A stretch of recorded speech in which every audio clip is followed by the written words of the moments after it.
¿Qué sucede cuando una niña nacida en la gloria es entregada a un futuro empapado de sacrificio? Nació en la dinastía más poderosa de Europa, hija de dos monarcas que unieron una nación y lanzaron un imperio. Su nombre era Catalina de Aragón, y desde el momento en que entró al mundo su camino quedó marcado.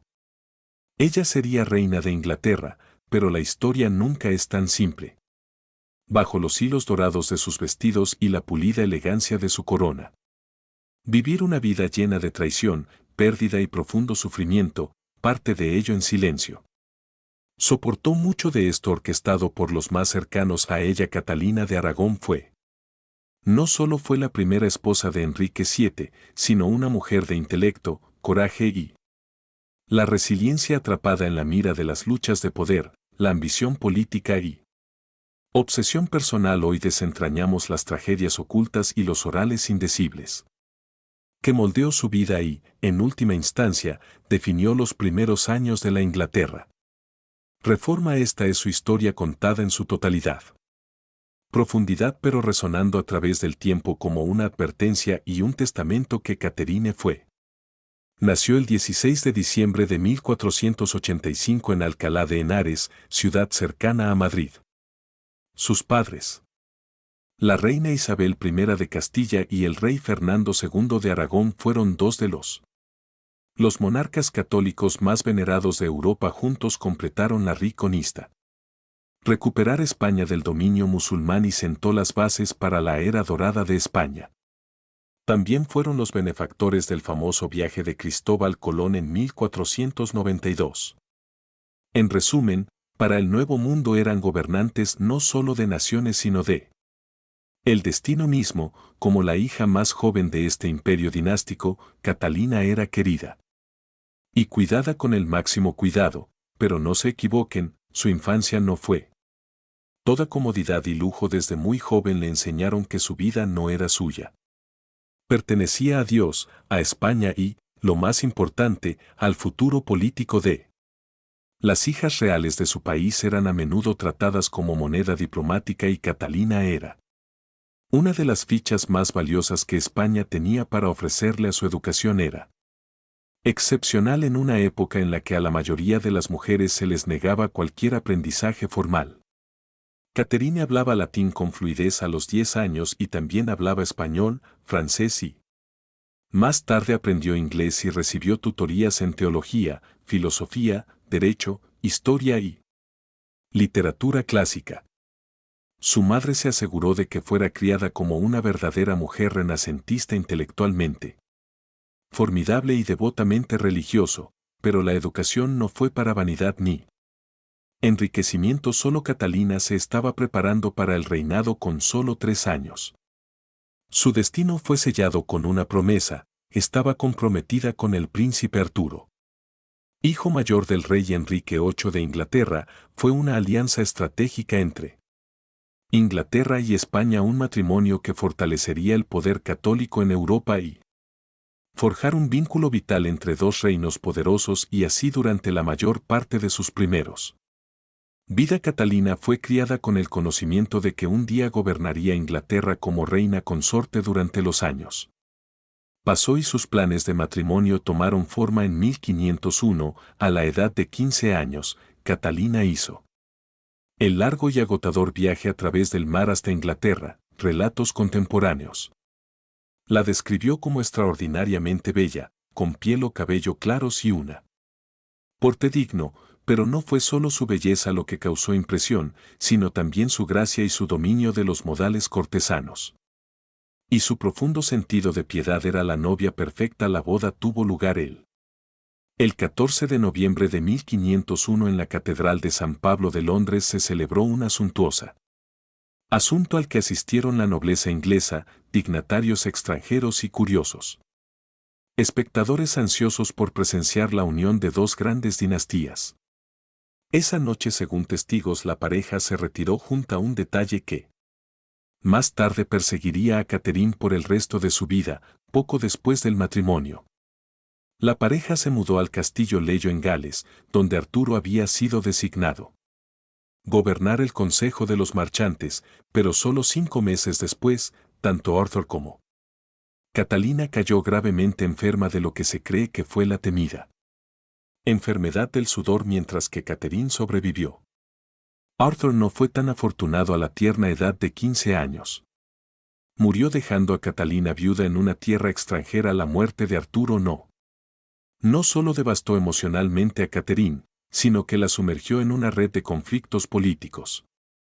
Incertidumbre. Ella había cumplido con su deber, había venido a Inglaterra, se casó con él príncipe y alineó a su tierra natal con un poderoso aliado, pero ahora que Arthur se había ido, su futuro estaba de repente en el limbo.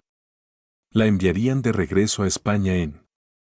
Qué desgracia sería que se volviera a casar, y qué pasaría con su enorme dote que aún no había sido pagada en su totalidad. El rey Enrique VIII, siempre astuto, el estratega, se mostró reacio a devolver a Catalina a su tierra natal, pero en lugar de eso, propuso algo impensable: se casaría con ella él mismo. Estaba en su... Catherine, de mediados de los 40, tenía solo 16 años. Esta propuesta horrorizó tanto a los padres de Catalina como a muchos dentro de la corte inglesa. Considerada como moralmente cuestionable y políticamente desesperada, la idea finalmente fue abandonado, pero puso de relieve cuán vulnerable se había vuelto la posición de Catalina. Ya no era una novia. Fue una moneda de cambio, pero finalmente se encontró una nueva solución: Catalina se casaría. El hermano menor del príncipe Enrique, Arturo, 5 años menor que ella y el nuevo heredero del trono. Pero este arreglo no era sencillo según la doctrina católica. Se consideraba incestuoso casarse con la esposa de un hermano fallecido, un papa. Se requirió una dispensa y así, después de años de negociaciones, debates y retrasos, el Papa Julio II concedió un permiso especial para que el matrimonio se llevara a cabo, pero pasaron años sin un acuerdo. Catalina permaneció en Inglaterra viviendo en relativa oscuridad y la creciente pobreza. Su dote se había convertido en un punto de discordia. Su posición en la corte se estaba volviendo cada vez más frágil y ella soportaba dificultades financieras y emocionales, estrés y aislamiento político, mientras se aferra a su fe y a su creencia en su futuro como reina de Inglaterra. Finalmente, en 159, después de la muerte de Enrique VIII, el joven Enrique ascendió al trono como Enrique VIII tenía 17 años. El 11 de junio de ese año se casó con Catalina. Fue un momento de triunfo, una redención largamente esperada después de casi una década de sufrimiento. Solo 2 meses después, el 24 de junio, Catalina fue coronada. La reina de Inglaterra estuvo junto a su esposo en la abadía de Westminster durante un tiempo. El matrimonio parecía ideal. Enrique era joven, atlético y lleno de promesas. Catalina era inteligente, elegante y profundamente comprometida con su papel. Juntos estaban la pareja dorada de toda Inglaterra. Catalina se convirtió en una reina querida, conocida por sus obras de caridad, su piedad y su fuerte apoyo a los intereses ingleses. Pero incluso mientras la corte celebraba, la presión aumentaba: el derecho más sagrado de la reina. El deber en el siglo XVI era proporcionar un heredero varón. Catherine quedó embarazada varias veces, pero la mayoría de los embarazos terminaron en nacimientos de mortinatos o muertes infantiles. Solo sobrevivió una niña, una hija, Mary, nacida en 1516. Esto marcó el comienzo de una lenta, cruel desenlace. Henry quería un hijo no por amor sino por poder y legado. Sin un heredero varón, la dinastía Tudor permaneció frágil a lo largo del tiempo. Su frustración creció. Catalina, una vez adorada, pasó a ser vista como un fracaso. Sin embargo, ella permaneció inquebrantable en su devoción no solo a Henry sino a la papel de reina. Se negó a hacerse a un lado incluso cuando Enrique comenzó a inclinarse hacia otras mujeres, incluida una que cambiaría todo y Berlín. Pero mucho antes de que Ana entrara en escena, Catalina ya había sufrido humillación, pérdida y traición en silencio. Pocos comprenden la profundidad de su sufrimiento durante estos años detrás de las sonrisas cortesanas y las apariencias elegantes. Era una mujer que luchaba por mantener su lugar en un mundo que la veía solo como un recipiente. Para producir hijos en los años siguientes, Enrique haría lo impensable.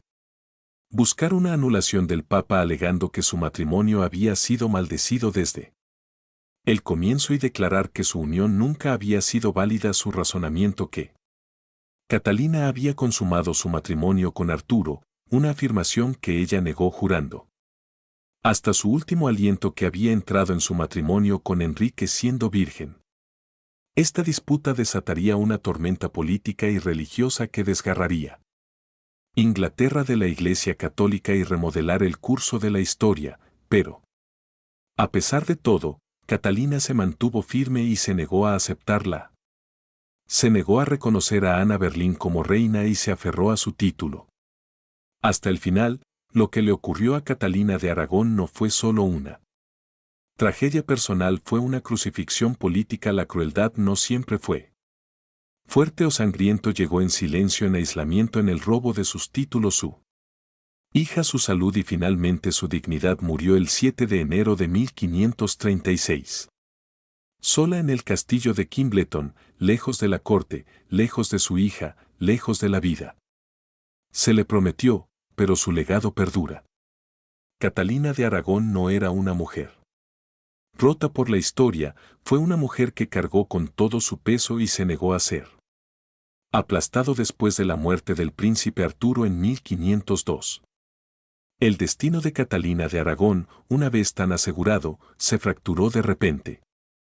La grandeza de su boda y los sueños de gobernar como reina de Inglaterra dieron paso a las habitaciones tranquilas, la incertidumbre y un juego de espera que se extendería casi una década. Ella estaba varada en una tierra extranjera, su ropa estaba incompleta y su estatus no estaba resuelto.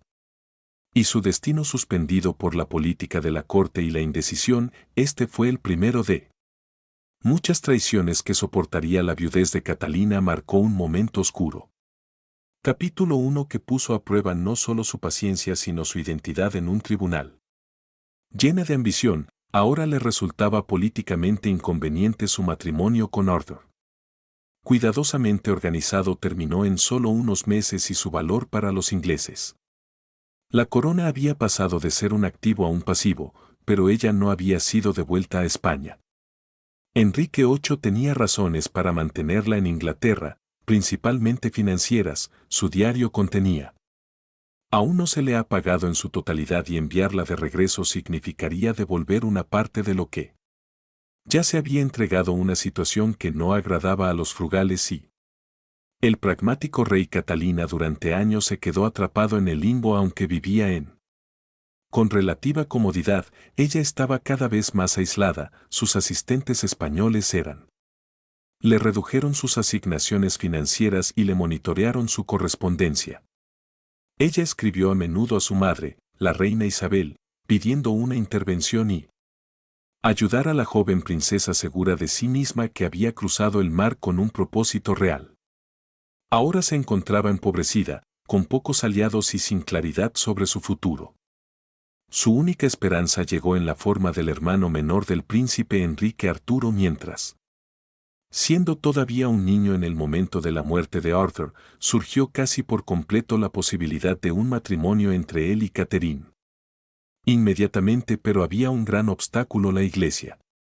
Según la ley levítica, estaba prohibido que un hombre se casara con la viuda de su hermano, Catherine, y sus partidarios insistieron en que su matrimonio con Arthur nunca había sido consumado, lo que significaba que técnicamente seguía siendo virgen y por lo tanto elegible para casarse con Enrique, pero esa distinción no era suficiente. Se requería una dispensa especial del Papa para validar tal unión. Tomó años de negociaciones, retrasos y maniobras diplomáticas. El Papa Julio II finalmente concedió la dispensa en 1504. Pero incluso entonces, Enrique VIII dudó, temía que España se convirtiera en un lastre. Especialmente cuando la situación política en Europa cambió. La reina Isabel murió en 1504 y con su muerte la posición de Catalina se debilitó aún más. Fernando de Aragón estaba menos comprometido con su matrimonio inglés y la otra vez. La sólida alianza comenzó a tambalearse durante este tiempo. Catalina vivió en una extraña vida media, ni princesa ni reina ni esposa ni viuda no tenía real. Sin ingresos firmes ni poder, la corte inglesa empezó a avanzar sin. La vigilaban atentamente y corrieron rumores, algunos afirmaban que había mentido sobre su virginidad, otros susurraban que se había convertido en una carga para la otrora gloriosa. La novia ahora era vista por muchos como una inversión fallida. Pero Catalina nunca se dejó llevar por la desesperación, su fe se convirtió en su ancla, asistió. Rezaba constantemente a diario y mantenía su dignidad a pesar de las indignidades que sufría. Sufrió, nunca arremetió, nunca abandonó su sentido de propósito y lo más importante es que nunca dudó de su creencia de que sería reina de Inglaterra. Esa creencia finalmente fue recompensada. En 1509, cuando el rey Enrique VIII murió en abril de ese año, la corona pasó a su hijo. Ahora el rey Enrique VIII, solo 2 meses después, el 11 de junio de 159. Catherine y Henry se casaron, ella tenía 23 años, él tenía 17, fue un nuevo comienzo para ellos.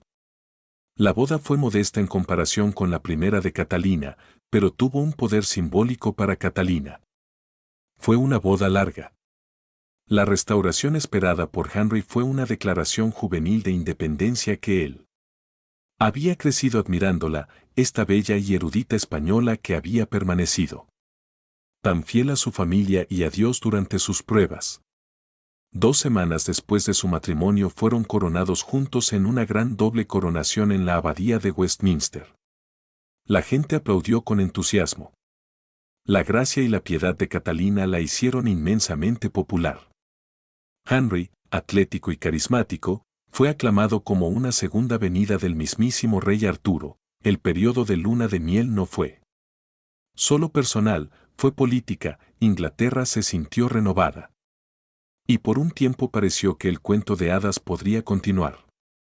Catalina abrazó su realeza con dedicación, se involucró en causas benéficas, promovió la educación y trabajó diligentemente para apoyar el gobierno de su marido. Ella era especialmente preocupada por la salud moral y religiosa del reino, dio generosamente a los pobres, ayudó a reconstruir iglesias y fomentó las artes y, al saber que su corte era un centro de cultura y refinamiento, también actuó como regente en ausencia de Enrique, demostrando su capacidad como líder política en 1513. Cuando Enrique partió a hacer campaña en Francia, la nombró gobernadora del reino. Durante este periodo Inglaterra enfrentó una invasión escocesa y Catalina quedó embarazada. En ese momento supervisó la defensa del reino después de que los ingleses derrotaran a los escoceses en la batalla de Flodden. Enviaron a Enrique el abrigo ensangrentado de los muertos. El rey escocés Jacobo IV como muestra de victoria, pero incluso cuando demostró su valía. Una reina capaz, la tragedia acechó su vida personal. Catalina quedó embarazada al menos 6 veces durante la primera década de su matrimonio, la mayoría de ellas. Los embarazos terminaron en mortinatos o bebés que murieron poco después del nacimiento. El nacimiento de su hijo Henry el día de Año Nuevo de 1511 parecía un milagro, pero murió solo 7 años después. Semanas después, solo una niña, llamada Mary, sobrevivió a la infancia de Henry. 8. La pérdida repetida de herederos varones no era solo un dolor personal, era la amenaza a la legitimidad de su reinado. La dinastía Tudor era nueva y vulnerable. Un hijo era esencial para asegurar el linaje sin que una guerra civil pudiera volver a estallar como lo había hecho durante las guerras de las Rosas. Con el tiempo, la incapacidad de producir un heredero varón comenzó a tensar el matrimonio de Enrique. Inicialmente amoroso y devoto, comenzó a distanciarse de la falta de un hijo emparejado con el aspecto envejecido de Catherine y su salud en declive lo llevaron a considerar alternativas, siempre había sido consciente de su propia deseabilidad, de su derecho divino y de la importancia del legado. Ahora empezó a sospechar que su matrimonio no fue bendecido por Dios después de toda esta creencia.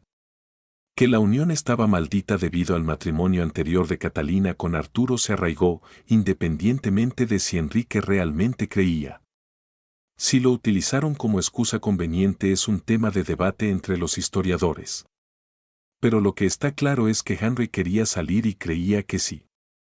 Si el Papa pudiera ser persuadido de anular el matrimonio, podría intentarlo de nuevo con una mujer más joven y fértil que la mujer, como bien sabe la historia, fue Ana Berlín, pero Catalina, aunque cada vez más aislada, no quería volver. En silencio, ella se negó a admitir que su matrimonio era inválido, lo negó.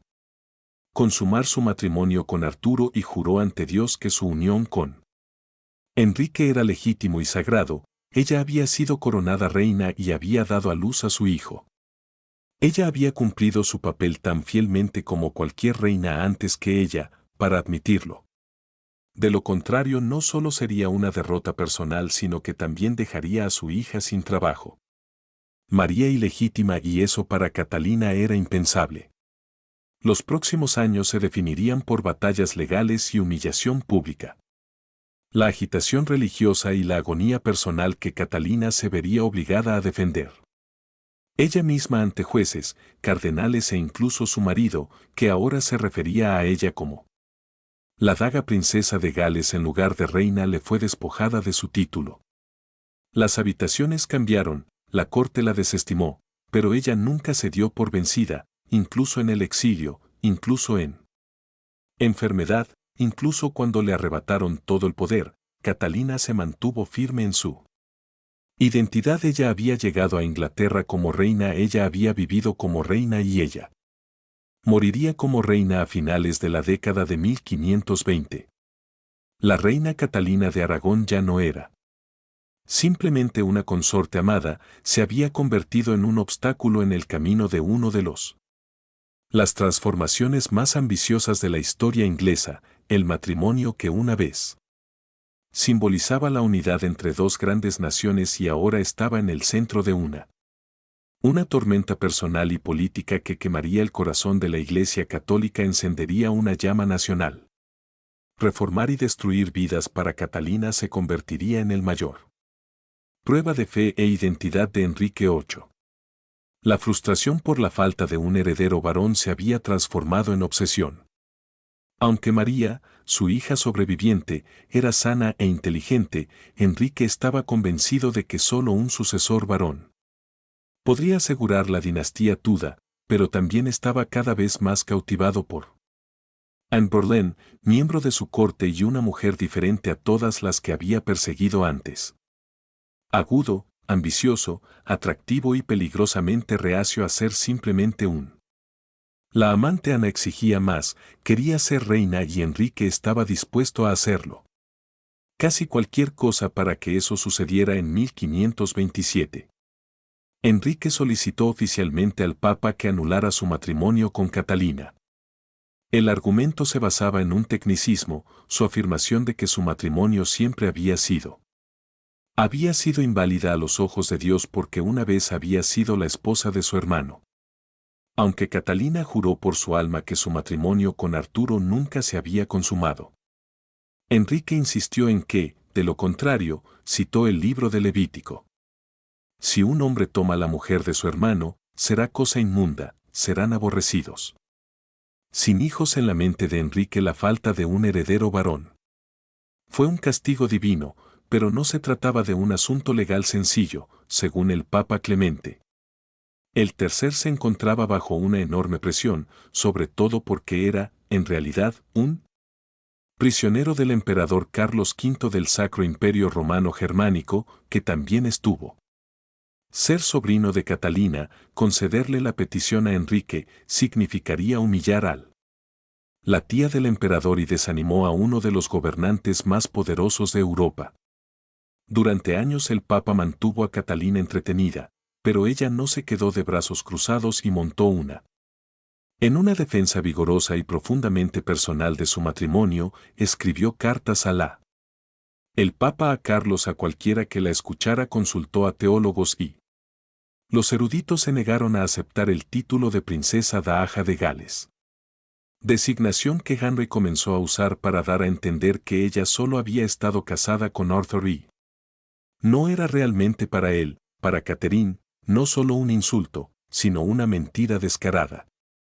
En 1529 el conflicto llegó a un punto crítico en lo que ahora se considera uno de los más dramáticos episodios de la historia de Tudor, el tribunal legotino en Blackfriars. El cardenal Thomas Wolsey y el cardenal Lorenzo Campeggio, actuando en nombre de el Papa, recibió la tarea de examinar la legitimidad del matrimonio de Enrique y Catalina. Matrimonio. Lo que pasó en esa sala del tribunal se convirtió en leyenda.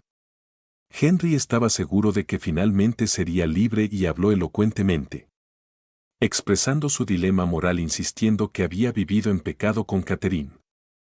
Durante casi 2 décadas afirmó haber luchado con esta carga y ahora buscó solo la bendición de la Iglesia para rectificarlo, pero entonces Catalina se puso de pie. En lo que solo puede describirse como un momento de extraordinaria fuerza y con precisión teatral se levantó de su asiento y cruzó el suelo hasta donde estaba Henry.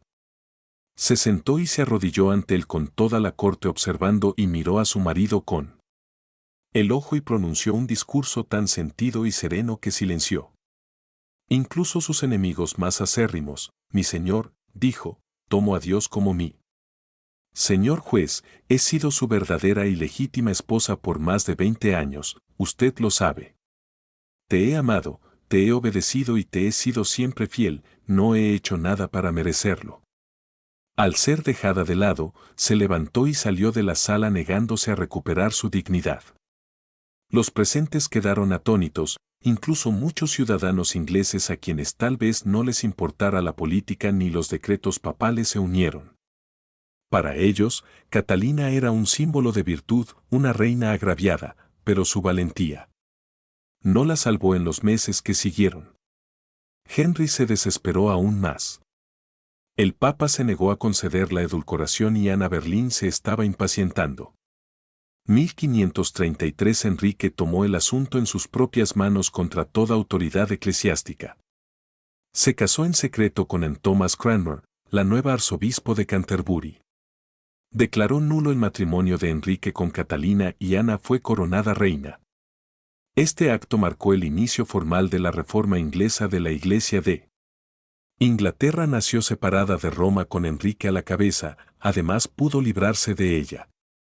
El mismo de Catalina y María. Ana para Catalina fue una catástrofe espiritual y una traición personal del más alto orden. Le dijeron que abandonara la corte.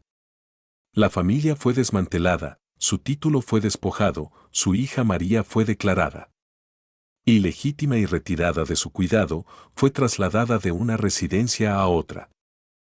Otra cada vez más aislada, sus cartas censuradas, sus visitantes controlados. Y aún así, a pesar de todo esto, Catherine se negó a doblegarse y continuó llamando.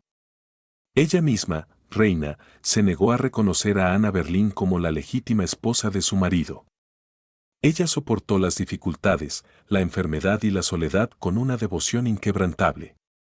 Por su causa escribió al emperador Carlos V rogándole que interviniera no para ella misma, pero para María. María era su última alegría y ahora ella también se había ido.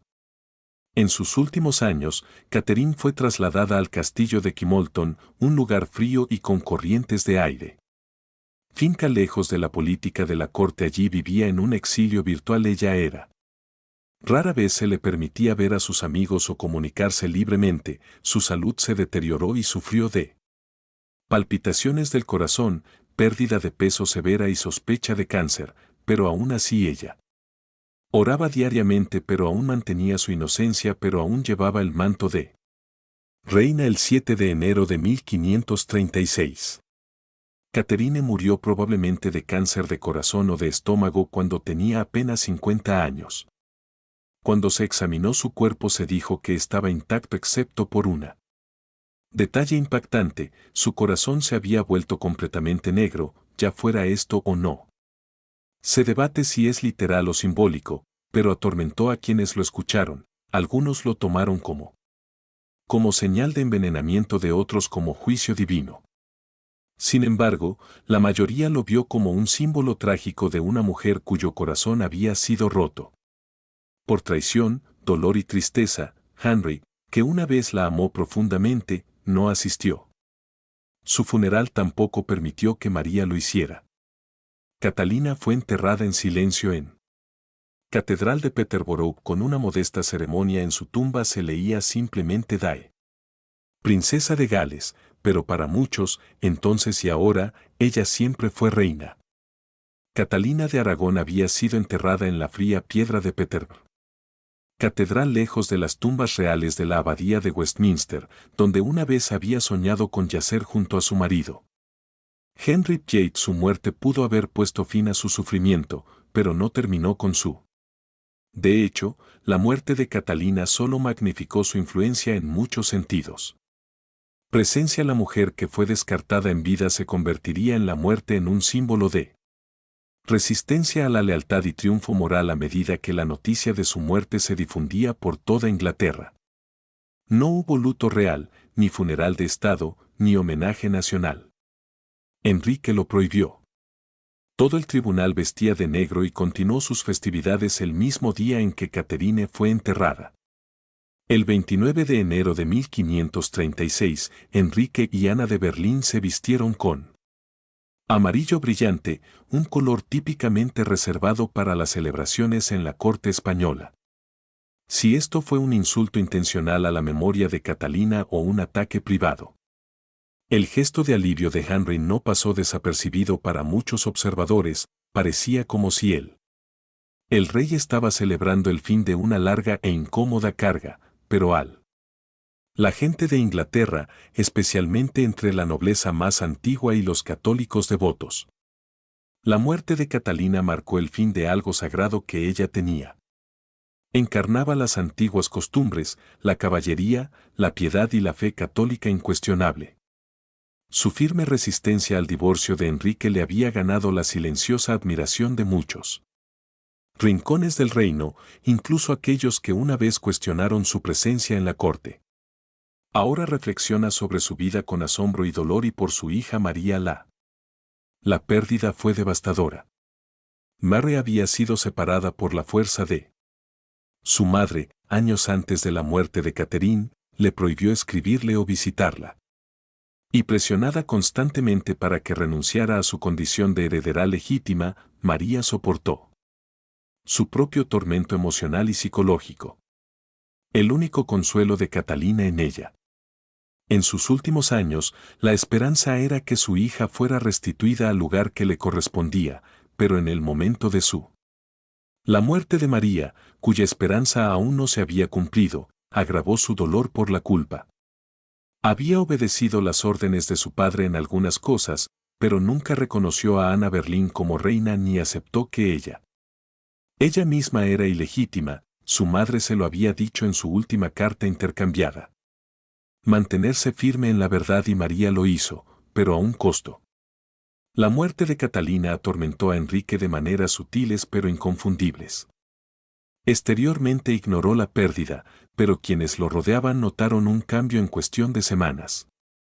Anne Boleyn sufrió un aborto espontáneo que se creía que era un niño el 29 de enero.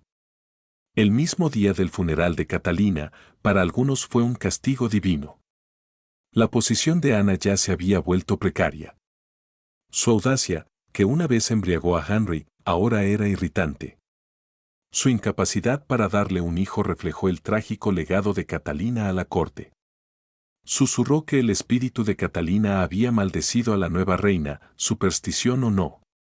Los días de Ana estaban contados apenas 5 meses después de la muerte de Catalina. Anne Boleyn fue arrestada, juzgada y ejecutada por presunto adulterio y traición, una acusación en la que coinciden la mayoría de los historiadores. Fue inventado que Henry había seguido adelante otra vez, esta vez con Jane Seymour, ¿pero qué fue? Lo innegable fue el momento, fue como si la muerte de Catherine hubiera abierto una puerta a paz, sino al colapso de los cimientos mismos que Henry había destrozado. Reino para construir la mujer que había dejado de lado todavía permanecía en su corte en él. Corazones de su pueblo y en la vida de su hija y María llevaría eso. El legado de María Tudor pasaría otros 20 años antes de que ascendiera al trono, cuando lo hizo en 1553. Su primer acto como reina fue restaurar la legitimidad del matrimonio de su madre. Y su propio estatus real honró a Catalina en oraciones privadas y públicas.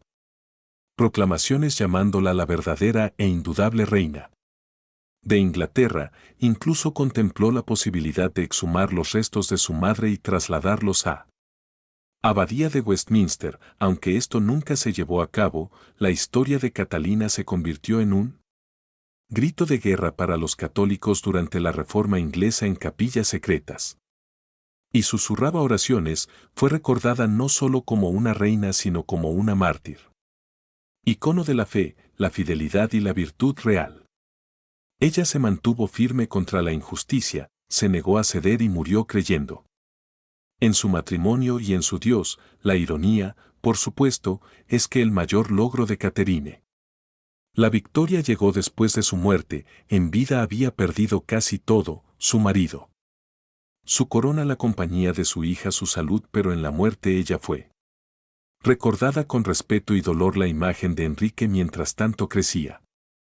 Cada vez más tiránico, el hombre que una vez había sido la brillante promesa de la dinastía Tudor era ahora conocida por su crueldad, impulsividad y hambre sin fin de poder. Catherine nunca vaciló, nunca se volvió a casar, nunca traicionó sus votos, nunca la abandonó.